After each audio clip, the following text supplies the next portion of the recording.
just ask a few questions and try.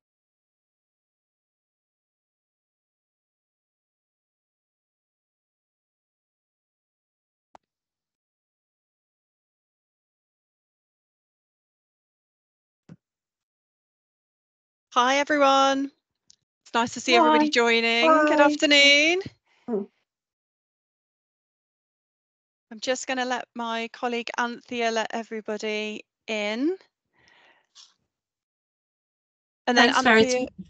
are you going to spotlight my screen? Yes, I will spotlight your screen as well. Super. Just letting the last of the attendees in, and I will do that.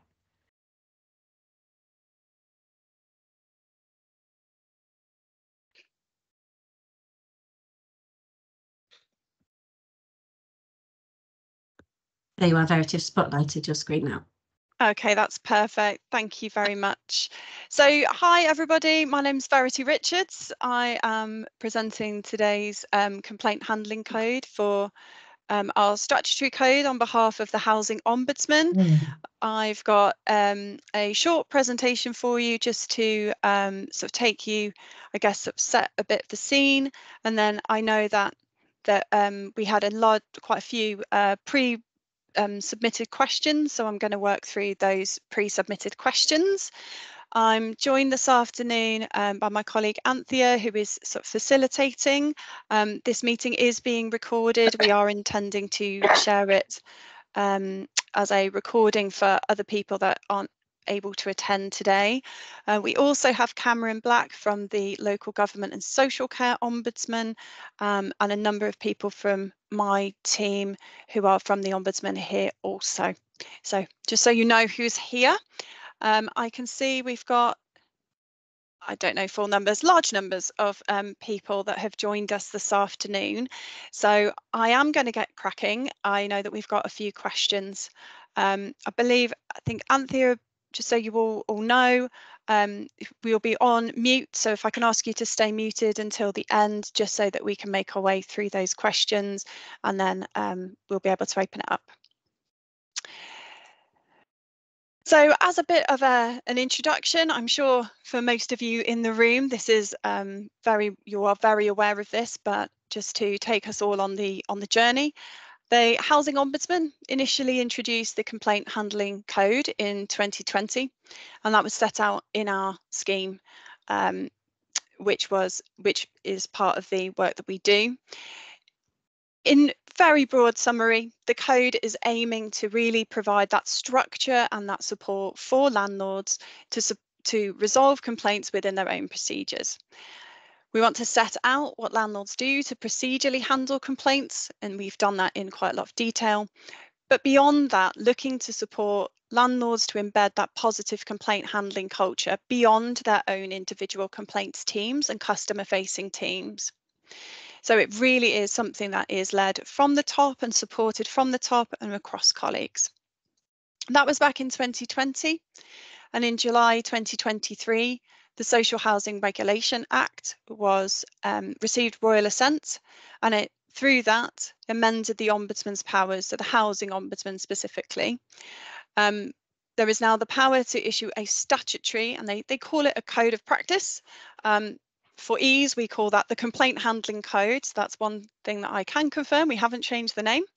It is still the Complaint Handling Code. In order to do so, the Ombudsman is required to carry out a statutory consultation.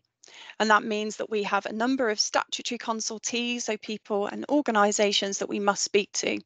And those are our members, so member landlords, including yourselves, residents as well, so tenants who may be using our service, and also the regulator of social housing is a statutory consultee of ours whenever we do anything along for consultation. But we also have explored other and gained feedback from other interested parties. The other thing which was brought in from the Social Housing Regulation Act is that once issued, once the Complaint Handling Code is issued, the Housing Ombudsman has a statutory duty to monitor compliance with the code. And that was brought in, that is a new power and duty which is given to the Ombudsman, the Housing Ombudsman. So in terms of consultation, I'm sure I recognise some names as people have been coming in of people that have participated in the consultation. We opened the consultation in September. It ran for a total of 7 weeks. And during that time, we really tried very hard to engage with the sector and also residents. We attended 6 different external events. We ran 2 webinars, one which was joint with the LGSCO, hosted by ourselves, but also one which was hosted by the LGSCO, which we attended. We've attended in-person events, meetings, we engaged with our resident panel. And through that, it was over to, it wasn't 2,000, I can tell you, it was 1,200 people, individuals that we engaged with.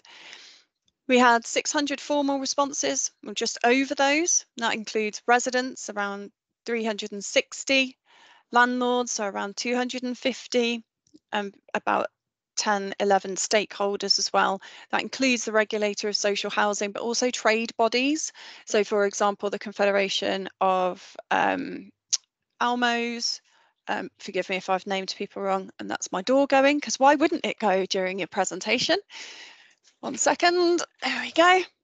And also the National Housing Federation, and various different trade bodies and representatives. We had feedback from TPAS as well, so we have got those through. If you haven't already read our response document, that is on our website, and we'll make sure that you see the link. Overall, there has been real support for the provisions of the code and also the approach that we were proposing to monitor compliance with that code. The key themes from residents was really around feeling heard and feeling recognised when they're making a complaint, and also finding that challenges in progressing their complaint, the sense of delays, but also beyond that, when we were asking questions about monitoring compliance with the code, a real sense of the need for an independent review. There were a sense of, well, are we sure that the information reported is full and complete, and that real sense of the benefits of independent review.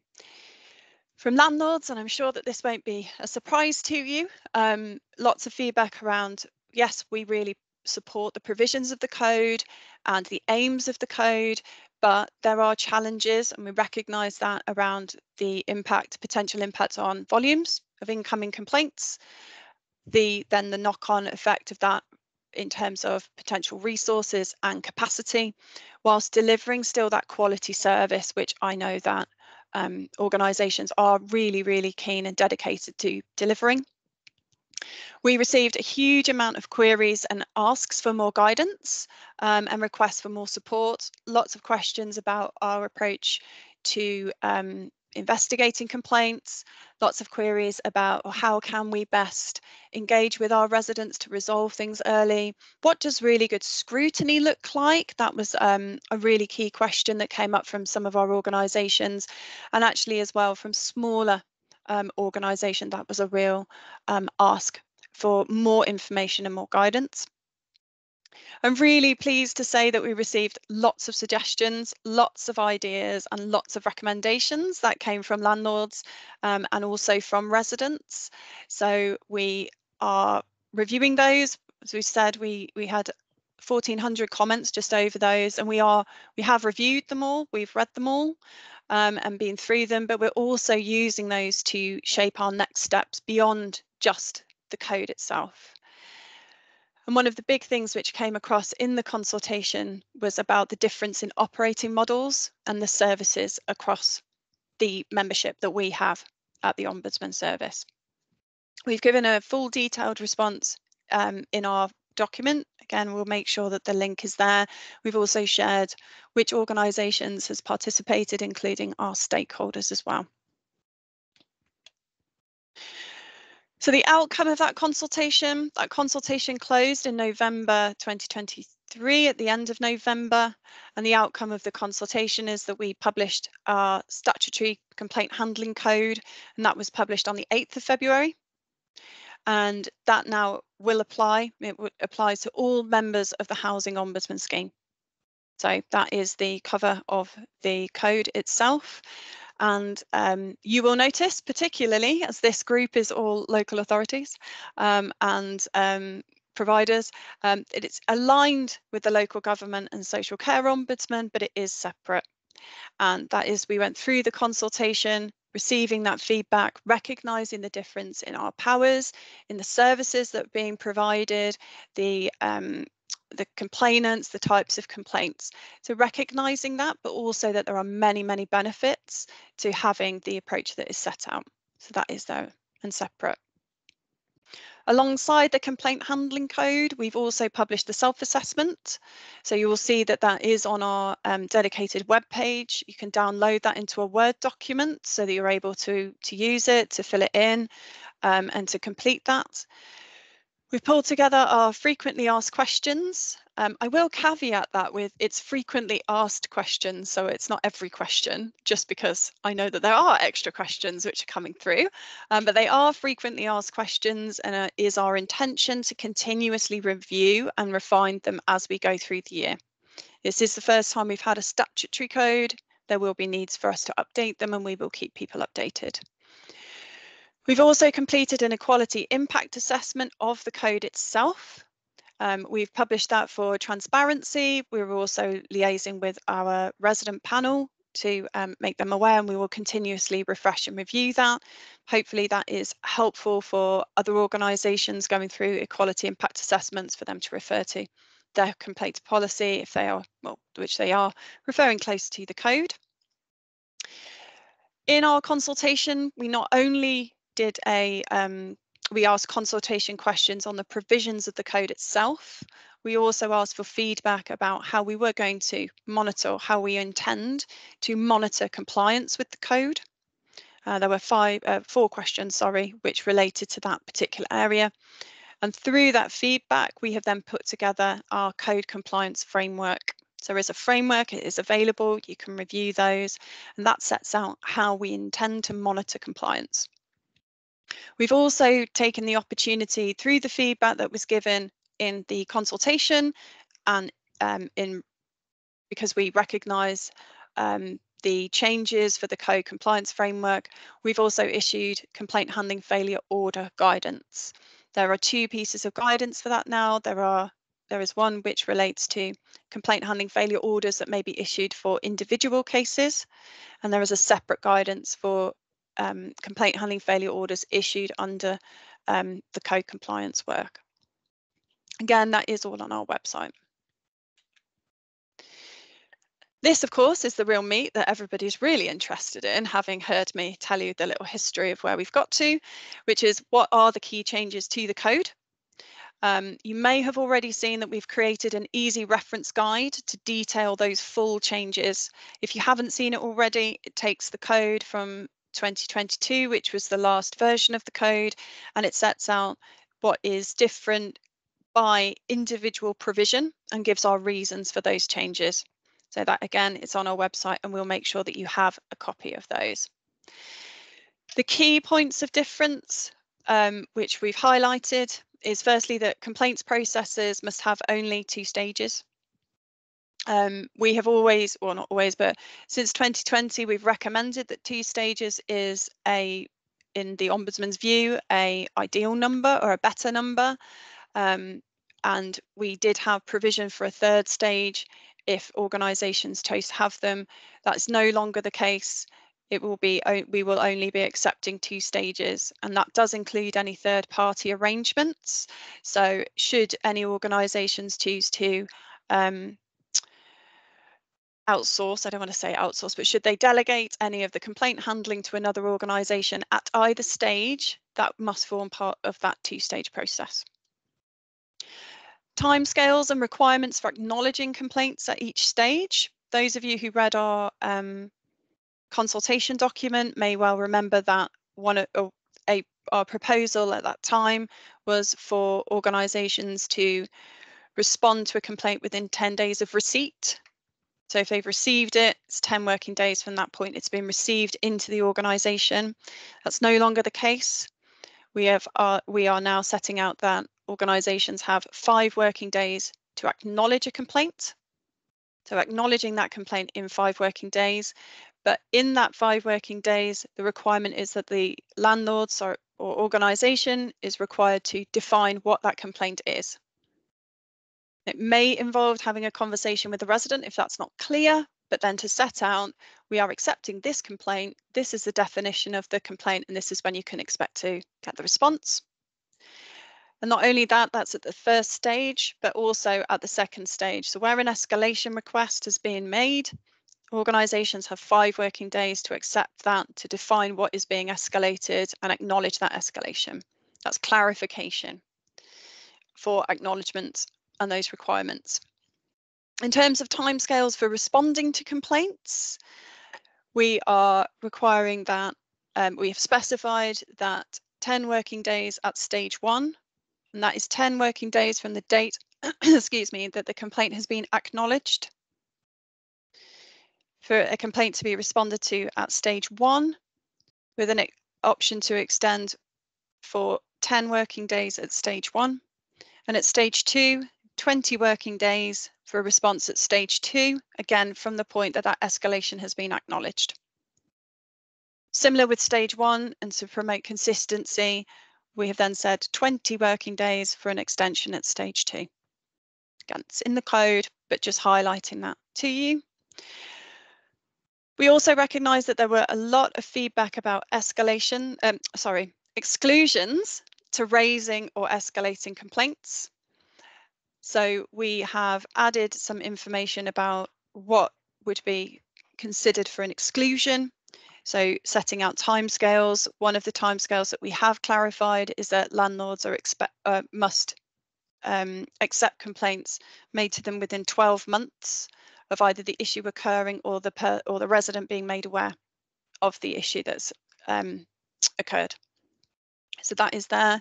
We've also put that information so that is very clearly in the code. We've also clarified around exclusions to escalating complaints. We have specified that residents should not be or must not be required to give a reason for escalating their complaint, and we wouldn't expect that to see that in policy. But if an organisation is not escalating a complaint, it must relate to the exclusions it's set out in its policy. In terms of resourcing, I'm sure you can imagine that that was something that came up a lot in our consultation. We've set out in the code confirmation about resourcing arrangements so that it is clear that we are not setting out that organisations have to have a specific structure to their teams. That is an operational decision, but regardless of that operational arrangement, the resources must be sufficient to provide that service. We've also given further clarification on the role of the member responsible for complaints, which is the oversight function at the governing body level. The last one that I would highlight is the requirement for all landlords to produce and publish an annual complaints performance and service improvement report, which will be required annually to provide that information and clarity for residents. So those are the highlights of the key changes to the code. They are not all of the changes which have been made, and that is why I've highlighted looking at our easy reference guide, which is there for you to review. So that's the code. The other part of our work at the Housing Ombudsman, separate to the Local Government Social Care Ombudsman, is that we have a duty to monitor compliance. So the Statutory Code will apply from the 1st of April 2024, and the Ombudsman's duty will take effect from the same date. So we will take that duty as of the 1st of April 24. As I've already mentioned, we've published our code compliance framework, and that gives a lot more detail in our approach. And the key highlights that we'll talk about is that we are intending to monitor compliance with the code in 3 key ways. So firstly, in oversight and scrutiny. And when we're talking about oversight and scrutiny, we mean completion of the self-assessment form, ensuring that the annual complaints performance and service improvement report is completed and published, but then also requiring that those are submitted to the Ombudsman within set timescales. They will vary depending on the size of the organisation. For any landlords which are larger than 1,000 properties, that's the 1st of July 2024 for this year. That's in line with the tenant satisfaction measure publications. So we will be monitoring that those have been submitted to us and that they are completed in full. We'll also be assessing compliance in policy, and to do that we'll be using the completed self-assessments, so identifying where organisations have said that yes, they are compliant, looking at the evidence that they've submitted to support their compliance, and also engaging with any organisations which have said that they are unable to comply with a particular provision. We'd anticipate that being quite unusual, if I'm honest, but we recognise, for example, some of our organisations don't have a website. One of our provisions is to publish information on the website. Obviously, if you don't have a website, we can't ask you to publish on one. But what we are going to be looking at is to what extent the organisation has taken steps to achieve the intention of the provision it's not able to comply with, and we will then review those. We may ask organisations to provide further information to support their decisions and their assessments, but that will be the compliance in policy. We will also be looking at compliance in practice. What we mean by compliance in practice is the extent to which an organisation is handling its complaints consistently in line with the Code compliance framework. And we'll be assessing, for example, if an organisation is had to initiate business continuity planning and there is an interim arrangement in place, to what extent does that comply with the complaint handling code and what is its timescales to get back on track. But also looking at our own data, so our own findings from the Ombudsman, including any inquiries which come through, our engagement before a complaint handling failure order on individual cases, and our determinations to identify if we have any concerns that an organisation is not handling their complaints in line with their policy. That would be what we would look at in practice. When we are assessing any compliance, we will absolutely engage with landlords.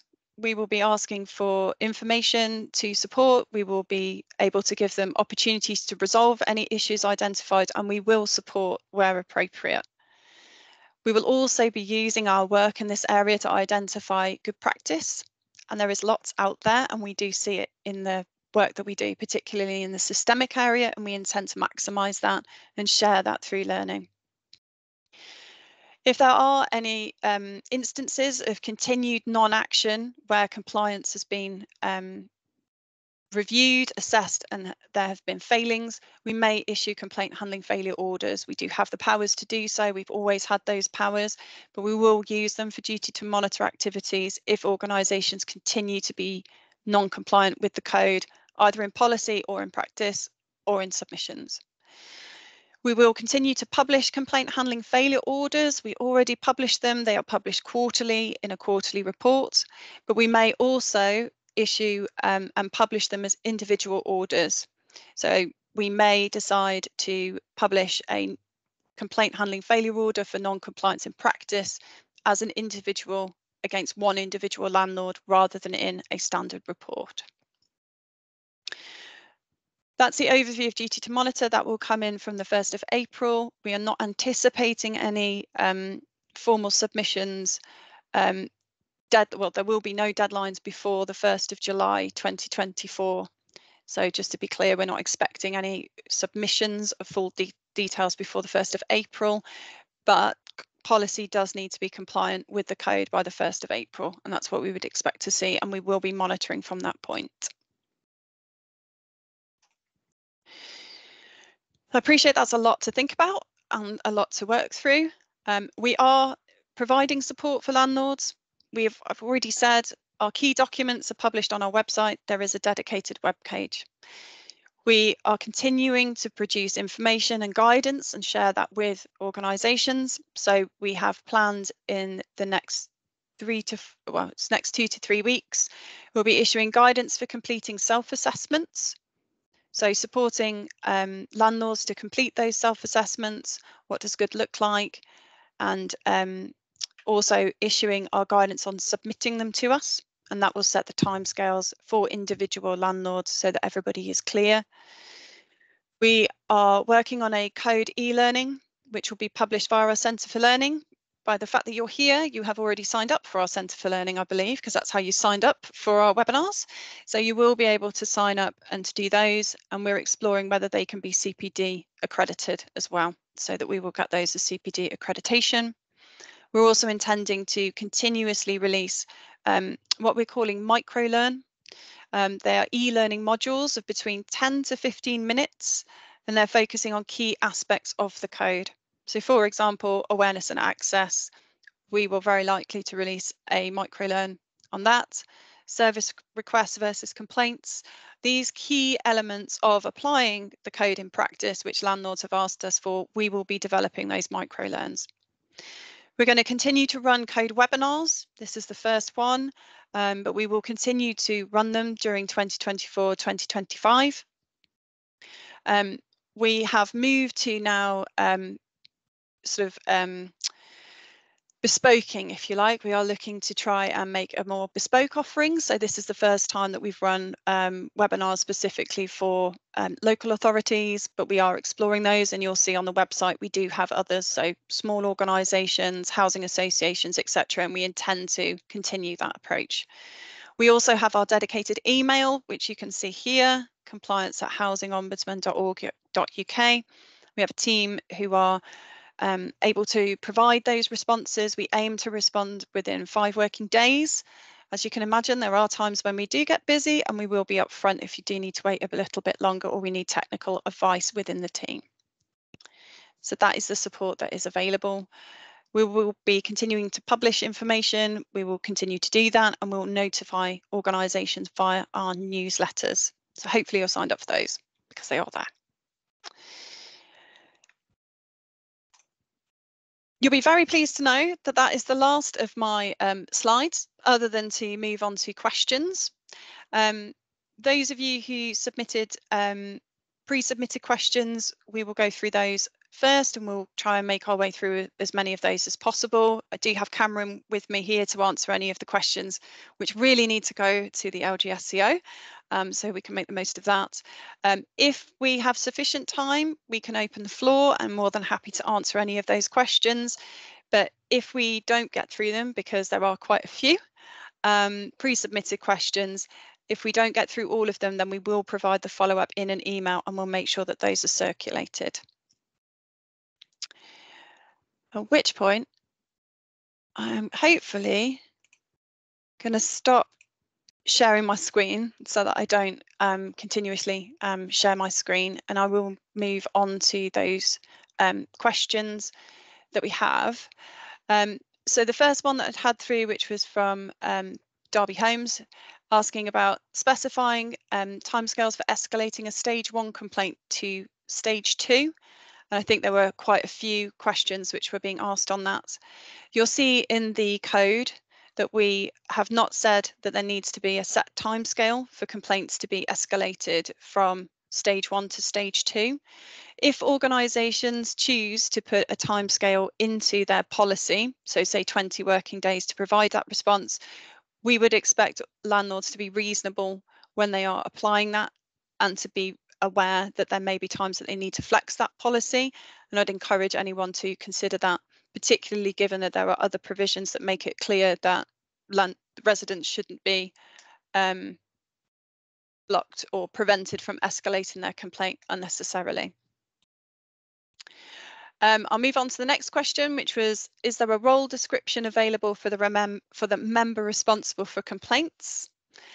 We do have our member responsible for complaints toolkit and pages on our website. If you do have, which I would refer you to, and Anthea, we can circulate that post webinar, then we'll be able to share that with you to see those. If you do have any further questions, then please do let our sector development team know, and they will be able to answer those for you.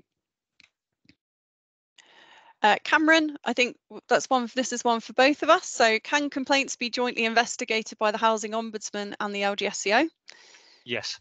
Yes. That's it, yes. We did one already, so there was one, I can't remember who it was against, but we've just published one tail end of last year, which was about antisocial behaviour, which is our first one, but we've got a couple more in the pipeline as well, I think.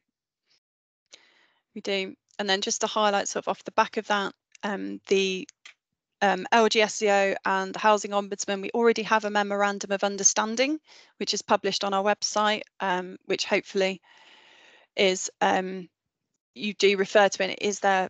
That is under review at the moment, and that will be able to set out a little bit more clearly how we'll be sharing information and what we'll be sharing between those organisations, particularly with the codes being so closely aligned. The next question, can landlords record complaints as partially upheld? Yes, they can. You will know that in the consultation we had proposed that either upheld or not upheld. The Housing Ombudsman, we are silent of that on that in the code. We recognise that there are lots of different ways that outcomes can be recorded. And through the consultation, there was a lot of feedback asking for, well, how would we record this and how would we record that? What we are going to do is, through our duty to monitor work, and I'm sure working very well, I say sure, I will be working very closely with Cameron on this, to explore opportunities to look at good practice and get some research about what is the best way to record that, and then we can share that as sector learning across those organisations. The next question that I've had through is, can you confirm the complaint handling code is not a joint complaint handling code but aligns with the LGSEO? Yes, that is right. It is not a joint code. There are two separate codes, but they are closely aligned. It's those. The next one, the next question that has come through is about the stage 2 investigations. So a stage 2 complaint investigation should be a review of the stage 1 response rather than a more detailed separate investigation. What you'll see in the current, or in the statutory code, is that we've removed specification as to whether it is something which is a more detailed review or not, and that is to give landlords the opportunity to decide how best to investigate those complaints, because actually there may be times when a full detailed investigation is required and is what is asked for by a resident, and actually that is up to organisations to decide how best to handle those complaints.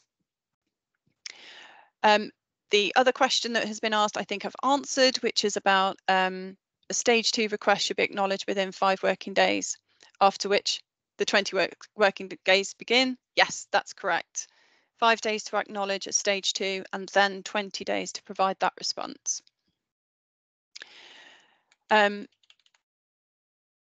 Moving on to the next question, which is also about escalations.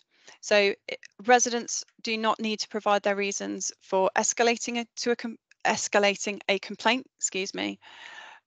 One of the reasons that we made that decision was around the feedback from residents and also findings from wider investigations that if we that particularly residents with additional needs or those people that struggle with communication, they're not able to articulate their reasons for escalating, that can leave them very dissatisfied and essentially stuck in that process. But then also, and Cameron, I know this was something that came up a lot in your consultation review, organisations finding they're unable to progress a complaint because a resident or a member of the public is not giving that. Yes, particularly I think Unitary and any metropolitan boroughs that are in the room will have experience of the children's statutory complaint process.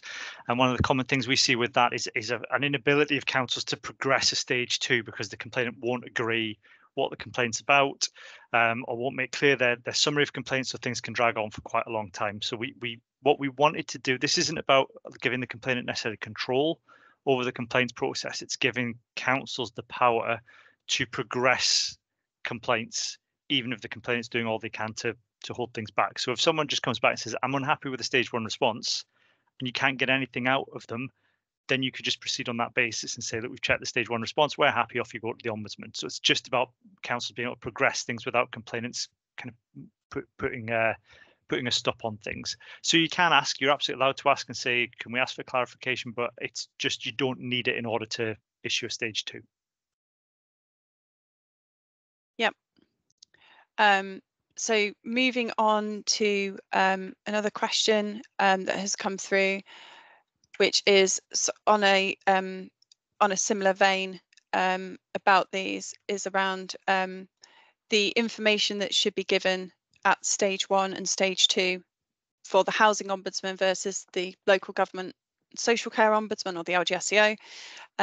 About the Housing Ombudsman requires that stage 1 and stage 2 to be in writing, and just clarifying that yes, we do for housing related complaints require those in writing. That's because of the nature of the complaints, and also because of our statutory power to monitor that duty. That is the decision that's been taken.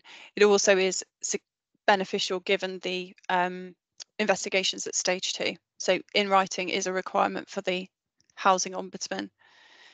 And Cameron? Yeah, it's different for us. So what came back quite strongly in the feedback is just the real wide range and variety of complaints that councils deal with, and it's not always proportionate to issue a formal response at stage 1 for something that, say, you know, the receptionist at the leisure centre swimming pool looked at me funny one day.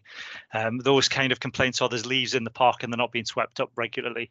That's the kind of thing that you could respond to there and then in a telephone call, or fire off a quick email to give a brief response, compared to something that's, say, a homelessness or an allocations complaint, where you're always probably going to do something, even at stage 1, something fairly comprehensive, or provide a bit more detail in the response. So the way we've designed ours is to allow a proportionate response depending on the complaint that you're dealing with at the time.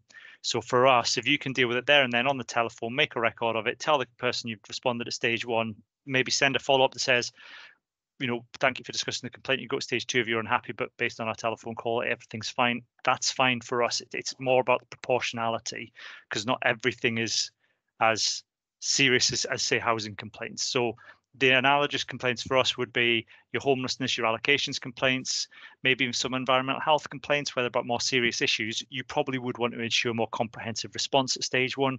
But for your smaller, your little NIMBY complaints about the, you know, just kind of an interested member of the public, an interested member of the public who's got a passing interest in a local statue, who's unhappy that it's not been washed, that's something that just needs a very short, sharp response without too much detail. So it's all about proportionality for us. Yeah, and just picking up, because I have seen a couple of questions coming through on the chat in terms of, does an email count as a written response? Yes, absolutely. That would be considered a written response. And then also, I think there was one that came in which was about reasonable adjustments and adjustments. So if people do need to have them by telephone or by translations, yes, absolutely. But we would always encourage to have a written response also.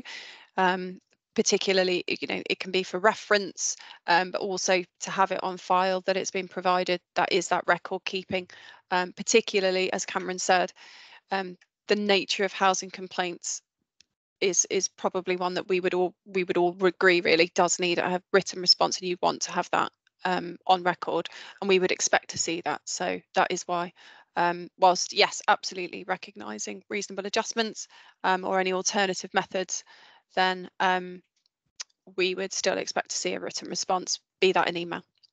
So that should answer that question there. Going down, sorry, apologies. So going down through the list, another question that I've got that has come through here is around interpreting the current stage 1 response timescales within 10 working days of receipt of complaint.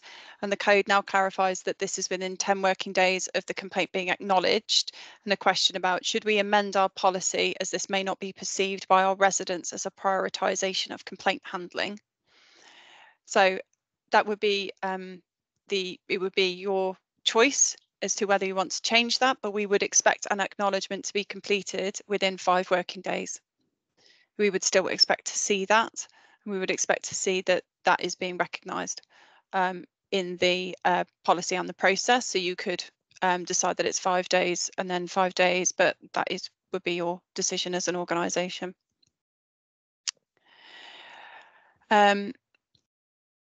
So moving on, this is one for you, Cameron. The LGSEO has moved away from the term statutory, explaining their code is advice and guidance, whilst the Housing Ombudsman is still using this term. Is the code statutory? Yes, it is statutory. It's guidance issued under our statutory powers to issue advice and guidance. So in plain English, it is statutory guidance. It's just the nature of the guidance is different to the Housing Ombudsman one, just because of the powers we're issuing it under. So we have the power to issue advice and guidance. Local authorities have to have regard to any advice and guidance that we issue, but you can depart from it if you've got good reasons to do so. Equally, it might be that in terms of statutory guidance issued under legislation by the government might have more weight than statutory guidance issued by an ombudsman were it to be considered in a court. But still, there's still the case that we would expect you to have regard to it. We think the courts would expect you to have demonstrate you've had regard to it. So if you were to depart from it, you'd need to have a good reason, and you need to have that recorded somewhere. So it would be on a policy basis if you wanted a 3-stage or a 1-stage, or you were going to change your date, the number of days for responding. Technically, it is possible, but you would have to have a good strategic reason. From a practical point of view, if you're dealing with housing complaints, and as well as most councils are already moving to a point where they were adopting the Housing Ombudsman's Code across all complaints, which is why we came in and wanted to look at it as well, and why we've got these aligned codes. So in most cases, you could have, and I know there's a question about this, so I can cover it from our end while I'm talking about this. You could have one policy that deals with all corporate and housing complaints, anything that isn't already covered by another statutory process like children's or adults, and I know that doesn't apply in districts. The way I think that I would envisage that working is that you will have one policy with timescales, principles, and all of that would comply with both codes. It's just that when you're responding to individual complaints, the standards might be different. So the standards in a response for a housing complaint would need to be higher than, say, the standard of complaint about leisure services. But that would happen, as we said, that would happen anyway. It's natural that in those kind of services where the impact on the individual is fairly small, or if there's any impact at all, proportionately, you just want to send a couple of lines back in an email explaining what's happened and moving them on to the next stage. Whereas the housing complaints, you're going to need to put more detail in there. So it's one policy, one process, but your standards might be different. So it is technically, it is statutory guidance. We could call it statutory guidance. Just the feedback we got from LGA was that wasn't particularly helpful. We don't have the power to force compliance with our code. That's not in our legislation. We can still, it was never our intention to do that. We will still make recommendations for organisations to take action following any findings of fault we make. It's always been discretionary for councils to decide whether or not to accept our recommendations if you don't issue a public report. But in 99.7% of cases, we've got compliance with our recommendations anyway. So we're just moving away from the word comply and moving away from the language of statutory guidance, just because the feedback we had from LGA was it wasn't helpful. So we've just tried to be a bit more honest, I suppose, in the language we've used. Super, thank you very much, Cameron. You have very concisely managed to answer the next question, which was on my list of questions. So for clarity, that was about having a single complaints policy. So Cameron has just explained that actually, yes, that would be what would be likely to be expected. From the Housing Ombudsman's perspective, we would expect all complaints related to housing to be handled under one policy. That's what we would expect to see, but we do have differences in jurisdiction. So we wouldn't, for example, be investigating complaints related to housing homelessness provision, because that sits with the LGSCO. But similar to Cameron, we would like to see, I think, and encourage organisations to consider having both, having one. So it would be sensible, but I will leave that with the LGSCO. We have another question which is around exclusions. So if a complaint falls under a statutory body or appeals process, can it be excluded? For example, the Valuation Tribunal for England, we've stated that an amendment has been made to confirm that exclusions should not apply to complaints where the issue is less than 12 months old. Would that not apply in this case? So in our In the code, we have said that there may be other exclusions that could be considered, and that is a good example of one that organisations may want to include as part of their policy. So where there are other alternative appeals processes, Cameron's already mentioned the statutory processes for adults and children's services. So yes, if there are other processes, so appeals processes, they could be a reasonable exclusion to apply as part of that policy. One thing just to highlight though, and I think I have seen a question coming up about disrepairs process. From the Housing Ombudsman's perspective, being very clear that we have issued guidance about legal proceedings, and we would expect complaints to be handled and not to be excluded unless that claim has been issued to court, and that is the evidence that we would be looking for to support whether a complaint has been excluded for that reason alone. So there may be instances where a complaint is within 12 months and you may consider accepting them, but they are excluded for another reason, such as court action, or that it has been through an alternative appeals process, or that actually it has already been determined by the Ombudsman, or those will be different. So there will be times that things are excluded. Excuse me. Just to say, we've got a list of possible exclusions in our frequently asked questions for LGSEO, so you can have a look through those, and it picks up similar kind of points that Verity's raised. So there's some suggested ones. We are working with pilot councils in the next year, and we may include some others that might be acceptable. But again, it's giving councils from our point of view, the ability to decide what your own exclusions are. But there might be some that will come out in our kind of further guide where we might say, these are reasons why some of these exclusions might not be appropriate, or why some exclusions would be good practice. Yeah, so thank you for that, Cameron. I think, as with any policies, it would always be times that you might want to flex them so that they might actually meet an exclusion, and then you may decide, because of the circumstances surrounding that complaint, and we would encourage all organisations to consider that actually may accept a complaint because of specific reasons. So that is also there for you to consider. One of which I know has come up several times in the feedback, both through our through the consultation, but also in feedback for these sessions, around service complaints and service requests and complaints.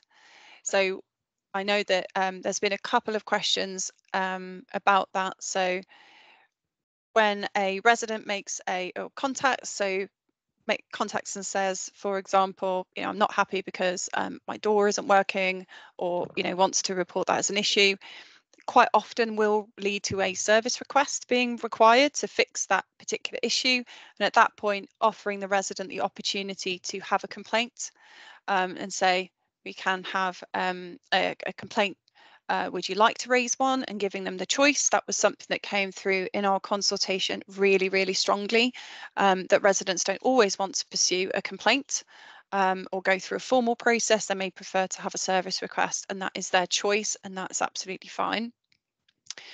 A number of organisations have then highlighted that, I think that's paragraph 1.3 if I remember correctly, but then in a subsequent provision we've highlighted that a complaint must be raised if the resident expresses dissatisfaction with the response to their service request.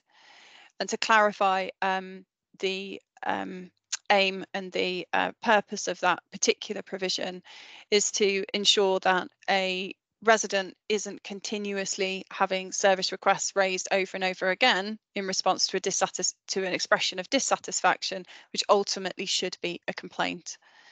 So that is the purpose and the aim of that particular provision. So if a service request has been raised and completed and a resident is still unhappy, should be well, we would expect organisations to raise a complaint unless the resident is not willing to do so, and again that would be their choice, but that's the expectation. And again, the aim of that is to stop complaints, or stop what can be perceived as a barrier to a resident for continuously asking and saying, well, it's another it's another service request, it's another service request, it's another service request, but actually a complaint is more appropriate. That one will be added to our frequently asked questions, just by the way, because it has come up quite a few times. Moving to the next question that's come through. So we've stated that a response to the complaint must be provided when the answer is known. If it is still within time, can we wait for further information, for example, an inspection to take place if we feel this would benefit the customer within the complaint? Yes, absolutely. We would encourage all landlords to provide that full response to that complaint. And if there are extra more investigations which are needed in order to provide that final response in those circumstances, that is why we have the extension. But we would expect organisations to be identifying those instances at the earliest opportunity. So not getting to day 9 and then thinking, oh no, now we need to do something, we're going to have to do that extension. That's not the intention of those extensions. This is for those more complicated complaints. But where a complaint response, where the outcome or the decision is known, and actually, yes, that has been decided, we would expect those to be issued at that point, rather than waiting for works to be completed, for all of that, for the actions to actually be taken. I know that I have had a lot of questions about, can we close, do we have to close the complaint? Because residents quite often want to keep that complaint open because they want those actions to be tracked through. We are silent on whether a complaint remains opened or closed. So that is entirely your decision as an organisation if you want to keep them open or closed. We are looking at the response date and the time and the date of that response. Excuse me. So hopefully it answers those questions. We also have a question, again, which is a nice segue actually, into extensions. So the old code, so the code 2022, talked about only extending complaints in exceptional circumstances. And the new code only mentions a complaint extension when the complaint is complex. Could the Ombudsman expand under what circumstances they believe it is acceptable to extend a complaint, and when we should be able to respond within the policy's timescale? So with the, so what we would expect to see in terms of landlord complaint handling provision is that they have, by following the code, we would expect, if there are sufficient resources, if there are the complaint handlers have access to the relevant authority and decision makers, we would expect the majority of complaints to be handled within that 10 working day period at stage 1 and 20 working days at stage 2. That has been, lots of organisations have been achieving that. The extensions are there for where matters are more complicated or where there is a real benefit to the resident in receiving that response and taking that longer time. So, for example, if a complaint spans multiple service areas and there is a need to coordinate and there are interdependencies within different service areas, that could be a very good reason to extend a complaint, to have the right people attend, have those discussions to make those larger scale decisions. If there are a requirement to pull together significant technical documents or large volumes of documents, I'm thinking service charges, for example, full service charge schedules, service charge information, it may be appropriate for those to be extended. Or also, and this sort of goes back to the query about attending and doing an inspection, if there is a need for an independent inspection or a technical inspection, so by a particularly qualified surveyor, for example, a damp and mold surveyor, or a particularly qualified gas surveyor, independent subject matter experts, and they can't attend during that time, and that is important and required for an outcome to be provided, those would be the types of things that we would expect to see extensions applied for. We would not expect to see extensions being arranged for other than business sort of in terms of resourcing, other than business continuity situations, because the provisions of the code are set to say that complaints team should be adequately resourced. So hopefully that one answers that question there. And I'm just making my way through because a lot of these are very similar, and I will make sure that we're reviewing our frequently asked questions. Verity, can I jump in just with a car? I've got to go in 5 minutes, and I've seen there's one I know, question. I've got to wrap. Yeah. There's one question that I've seen that I think was about the roles and responsibilities of officers at the end, and I just think it's the one that probably is worth picking up. And about that, I think both codes say that the expectation is complaints handling staff, and I know we've got slightly different terms for that within both codes, but the principle that they have the authority and autonomy to resolve complaints. I don't think there's certainly from LGSCO, there's no expectation you change delegation schemes or roles and responsibilities of individual staff. It's that they are able to, I suppose, have access to people within the organisation who can sign off on a financial remedy or who can agree to take action, so that the officer is able to provide some sort of response that actually does something, some constructive response. So it might be that they think, oh, look, I've got a complaint here about homelessness. I think we need to pay this person £250. That's in line with the Ombudsman's recommendations. Let's, put them on a list for some temporary accommodation.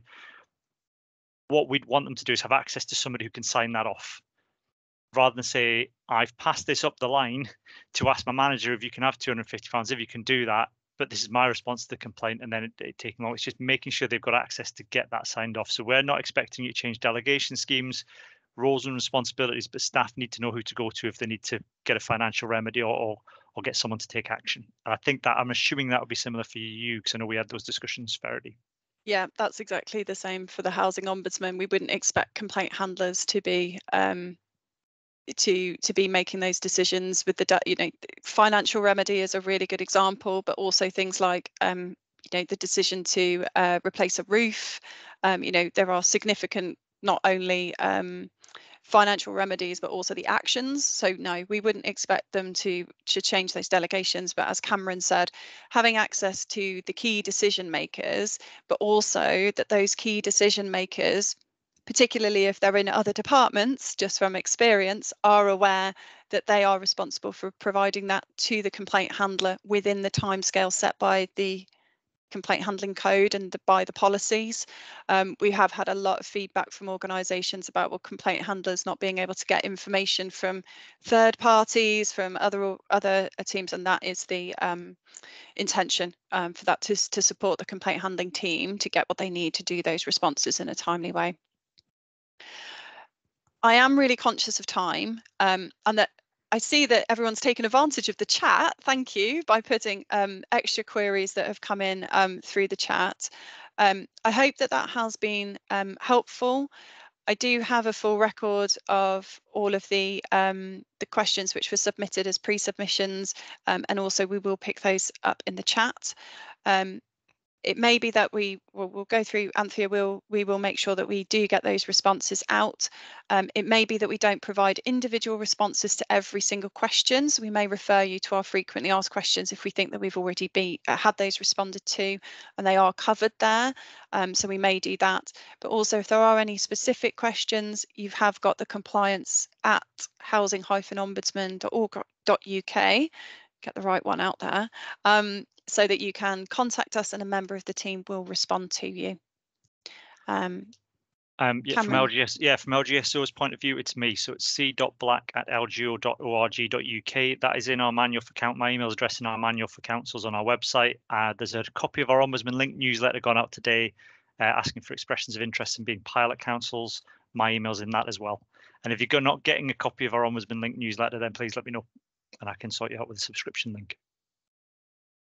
Fantastic. Well, thank you very much for joining us this afternoon. We will get that feedback to you, and we will also make sure that through newsletters and via our Centre for Learning that we are keeping you updated about the next time that we are running the webinars, and then we will be able to explore what we run moving forward. So thank you very much. Have really lovely afternoons, and we'll speak to you soon. Take care. Bye. Bye. Thank you.